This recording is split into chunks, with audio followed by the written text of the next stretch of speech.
we're just waiting to see if we can get Chris in here. Chris Ryall is there. He is. There we are. Hey, there we are. Okay, so good Matt, to see you guys. Matt just introed us. Yeah, good to see you, and thanks everybody for tuning in here. So Matt just introed us, so I can cut out the larger part of the intro. But yeah, I'm very happy to be sitting here alongside Gabe and Joe, co-creators of Locke Key and co-pilots of an ambulance on the Locke Key series too. Yeah. So before we jump into new plans for Locke Key the comic, I wanted to just talk to you quickly about the TV show, and curious, what were your favorite scenes as far as taking the comic and translating it to to the TV series? There's changes that had to be made, but what are things that you thought worked best going from print to screen? Joe? Well, yeah, start with Joe. It is true that Gabe and I both appeared in the TV show as ambulance drivers, and we also appear as ambulance drivers in the comic book, and that's definitely one case where the comic did it better, because in the TV show you're forced to contend with our actual faces. Yeah. Whereas when Gabe could draw us, we looked a little younger better. And hotter. Yeah. We were both about 15 pounds lighter. Yeah.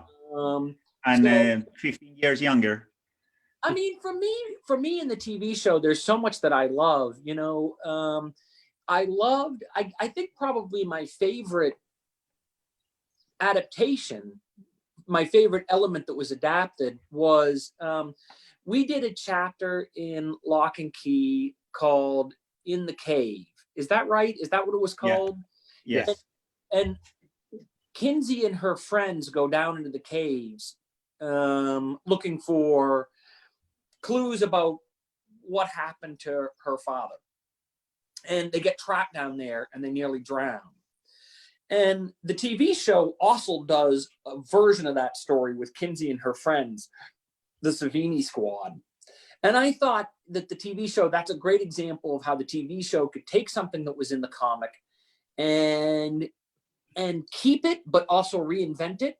So it had like a totally fresh feel. It wasn't the same as in the comic, and yet it still sort of captured the elements of that story that I thought were suspenseful and exciting. So that was cool. Yeah. I think I'd go in the same direction as one of the things that caught my attention when I saw the show finished was the way in which Carlton Cuse and Meredith Averill and their team of writers and actors and crew managed to translate the idea of the head key into the show, because the head key is one of the most outrageous elements of the Locke Key mythology that was absolutely untranslatable in the same way we did it in the comic into the TV show. So the way in which they managed to create a new language to get onto the same idea and the same concept and the same way in which it affected the characters and their story, but with completely different elements, was very fascinating to me to figure out that they realized a way to capture the essence of that concept and that plot device and turn it into a creative way into the TV show. That would have been my other pick, was the use of the head key, for sure. Yeah. And I'd love to ask you guys and sit here and we could talk about some big spoilers for season 2, but we don't have quite enough time for that. So let's jump to the comics instead. There have been a couple one-shots over the last year or so for Locke Key after the series concluded in 2013, but there's something new, a little bit longer brewing on the horizon, and curious if you want to jump into that. So Joe, you want to first talk about what is Pale Battalions? What is this thing we've been talking about? Right. So while you're talking, I'm gonna show a little bit of Gabe's artwork while you're talking. I don't think this image has been revealed at all just yet. Yeah. Okay. So we're doing a 2-issue story called Locke Key and Pale Battalions Go. No, you go ahead. Show them the cover again. Show them the cover. We can come back in a second. Yeah. So that'll be the cover of the first issue, and it's actually 2 issues, and the second issue will be a little bit longer than the standard 22-page length. And it's set around the period of World War I, and involves some characters we've met in some other stories. So in the stories Open the Moon and Small World, we met a version of the Locke family that existed in the house in the beginning of the 20th century. And the events of In Pale Battalions Go will set up another 2-issue storyline, which is this big, crazy Sandman universe crossover. We'll dip into the world that Neil Gaiman dreamt up for DC back in the 90s, and involving Morpheus and Death and Destiny and all the Endless. And I feel like the two worlds will, go together like peanut butter and chocolate. Absolutely. Okay, so and Gabe, before we jump into anything with showing some of the interior pages here, discuss a little bit about this cover. What sort of research did you do? Where did you draw the World War I reference from? Well, I guess I had to thank the way in which the internet allows us to have an entire library of visual references to work in these days, because otherwise doing something like this would have been impossible, just to find the right reference for the way in which the soldiers dressed, and even a little girl from early 1900s. It's a challenge in itself, and to make it blend and look real and look vivid is the ultimate task. But yes, as Joe said, we've been discussing the ideas for this story for a while. I think the funniest part of all this Golden Age storyline, in which we developed the story of the Chamberlain Locke's family, has been a great way for us to help us expand the mythology of Locke and Key and the possibilities of new keys and the way in which the keys have influenced this family throughout history. And we're naturally arriving to a larger story that's going to become like the finale of these period pieces that we've been doing, that started as an experiment, but they eventually started developing a story of their own. So in a way, these characters came through life through our work in shorter histories before, and now they're going to have their big epic event in the finale of the story, now within Pale Battalions, and later with the crossover with the Sandman universe, which, as Joe said, is a very natural universe in which to relate the Locke universe, as the work that people like Neil Gaiman and Alan Moore and all the people from Vertigo did in the 90s was certainly a very important influence for us as authors and as comic readers. So for us, this is a way to say thank you to all those creators and editors that created these amazing worlds that inspired an entire generation of creators. Yeah, absolutely. All right, and so I mean, I know people tuned in to hear about the story and see some art, but they really tuned in to see the two of you act. So why don't we get into a little bit of that, and let's reveal page 1, panel by panel, and let the two of you do what you do best, which is act out the performances here. So, Joe, if you want to set the scene for everybody, we can. Sure. So we're in a recruiting office in Toronto, in Canada, in April of 1915. And Gabe, you do.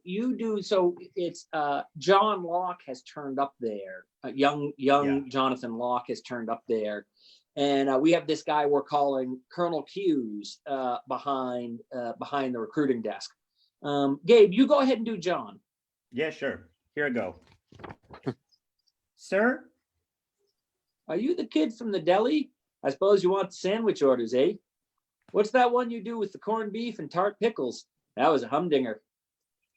No, sir, no. I'm here to enlist. I'd like to kill some Germans, sir. Don't we all? There isn't a day goes by I don't wish I was disemboweling some poor fella named Fritz instead of pushing paper. And how old are you, bub? 19, sir. And scene. So this issue, like every single Locke and Key issue, is colored by Jay Photos. So what you're looking at here is Jay Photos' amazing colors over Gabe's art.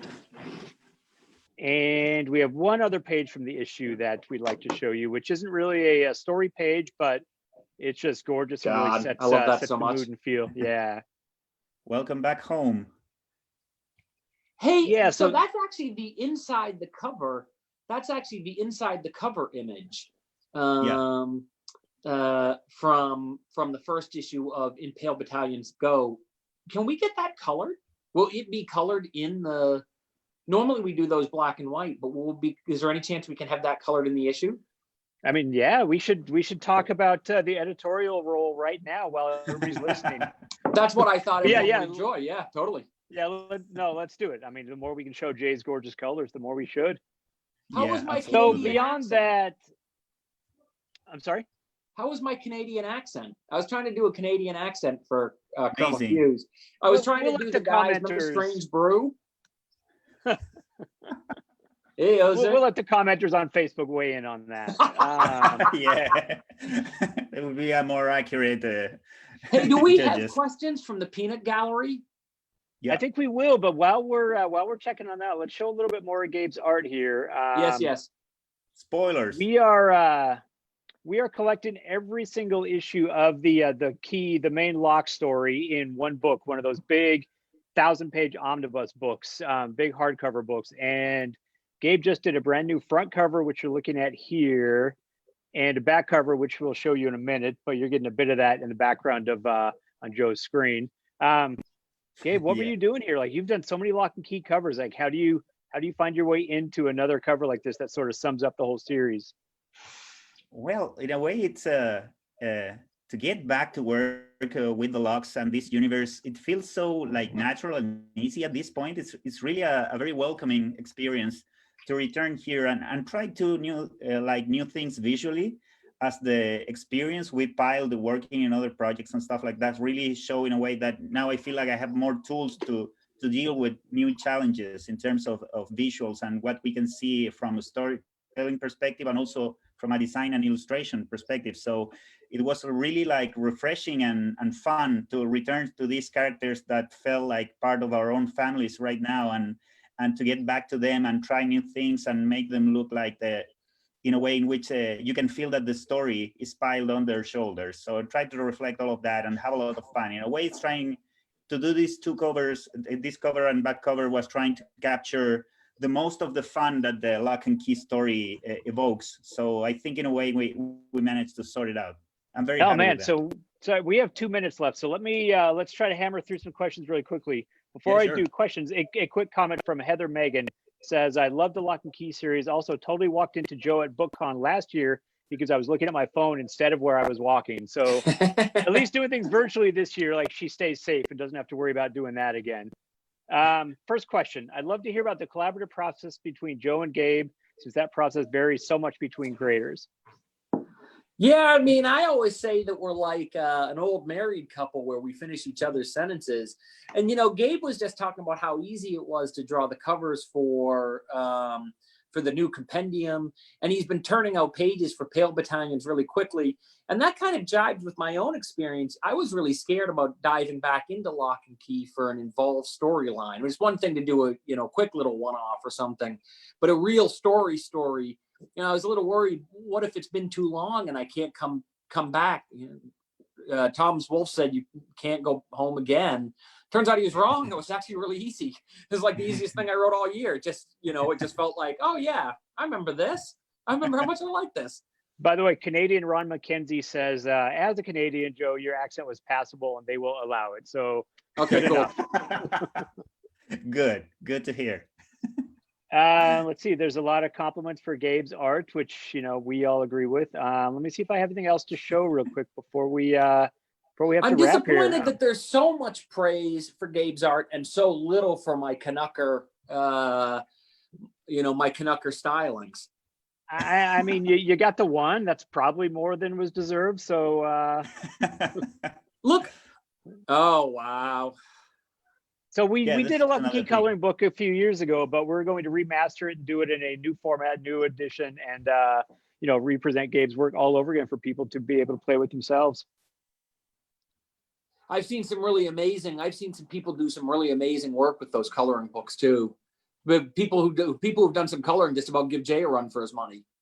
I see Matt's back on screen, so I don't know if we are winding down here or if we have a couple more minutes. Yeah, sorry, I got to give you the virtual hook.